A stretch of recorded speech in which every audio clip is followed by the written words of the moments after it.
Question number 6 में दे रखा है गिवन द लीनियर इक्वेशन, एक लीनियर इक्वेशन दी हुई है हमें 2x plus 3y minus 8 is equal to 0। एक लीनियर इक्वेशन दी हुई है और अगला कह रहा है राइट अनदर लीनियर इक्वेशन, एक दूसरी लीनियर इक्वेशन लिखनी है इन टू वेरिएबल्स के अंदर such that the geometrical representation of the pair so form is, यानी हमें ये बताना है इसके साथ साथ कि ऐसी लीनियर इक्वेशन लिखनी है जो इसके साथ क्या हो, इंटरसेक्टिंग हो। पहली तो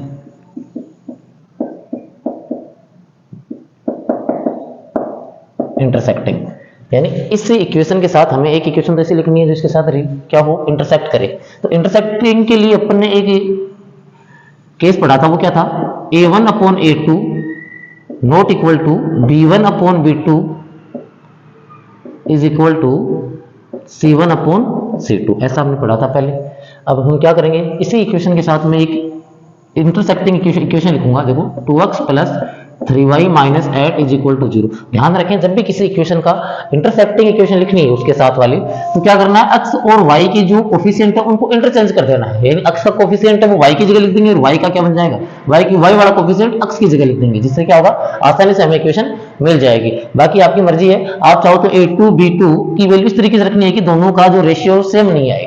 मैं क्या करता हूं, डायरेक्ट ही इंटरचेंज कर देता हूं। देखो 3x plus 2y minus 8 is equal to 0।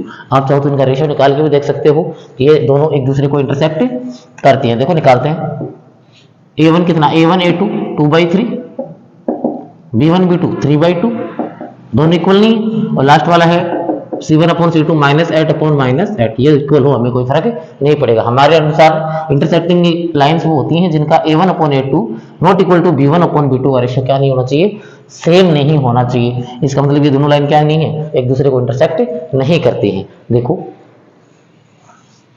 इसमें सेकंड लिखना अपन को, कौन सा सेकंड दे रखा है इसने, पैरेलल लाइन का। मैं यहां लिख देता हूं, सेकंड है पैरेलल लाइन,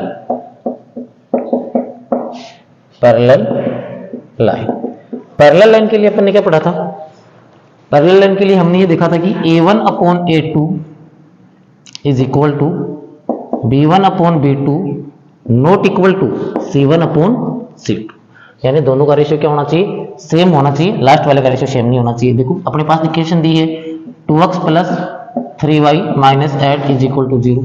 तो मैं क्या करूंगा, x और y का कोफिशिएंट तो सेम रख लूंगा और जो c है उसे चेंज कर दूंगा। देखो मैंने रखा 2x प्लस 3y, और इसको तो मुझे अलग बनाना है, c1 अपॉन c2 का रेशियो इन दोनों के सेम नहीं आना चाहिए। इसका मतलब मैं यहाँ क्या रख देता हूँ, मैंने रख दिया जैसे माइनस का 3 रख दिया इज इक्वल टू 0, आपकी मर्जी है, -1 3 2 4 कुछ भी रख दो, बस ध्यान ये रखना है कि इनका रेशियो है वो इसके बराबर नहीं होना चाहिए। तो आप चेक भी कर सकते हो दोनों का रेशियो। देखो a1 upon a2 2/2 is equal to 3/3 is equal not equal to minus का 8/3, ये क्या हो गया 1/1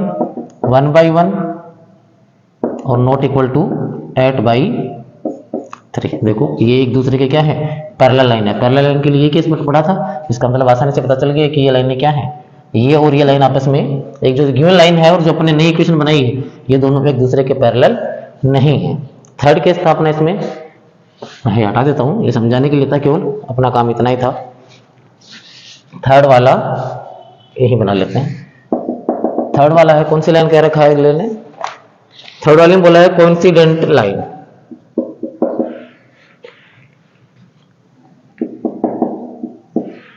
कोइंसिडेंट लाइन, कोइंसिडेंट लाइन के लिए क्या था, कोइंसिडेंट लाइन के लिए ये था कि तीनों का रेशियो क्या होना चाहिए, same a1 upon a2 is equal to b1 upon b2 is equal to c1 upon c2। हमें जो इक्वेशन दे रखी है वो है 2x plus 3y minus 8 is equal to 0। अब कैसे भी करने के लिए मुझे इनका रेशियो सेम बनाना है, तो मैं क्या करूं, अगर मैं इस इक्वेशन को कंप्लीट को किसी भी एक नंबर से मल्टीप्लाई कर दूं सेम नंबर से, तो रेशियो सेम ही तो रहेगा, कोई चेंज थोड़ी होगा।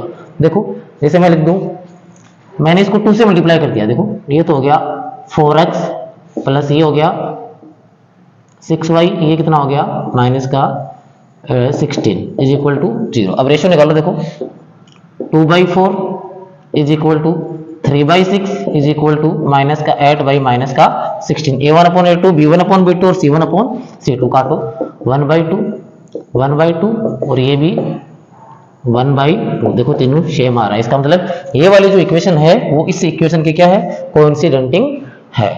आसानी से कर सकते हैं। आप चाहो तो इस इक्वेशन को 3 से 4 से 5 से किसी से भी कर लेते हैं। ये इक्विवेलेंट रूल होता है जिसके अनुसार किसी भी इक्वेशन को LHS और RHS में सेम नंबर से मल्टीप्लाई करने पे उस इक्वेशन पे कोई इफेक्ट नहीं पड़ता, तो सेम ही इक्वेशन आएगी। ये अपना क्वेश्चन नंबर 6 इसके साथ खत्म।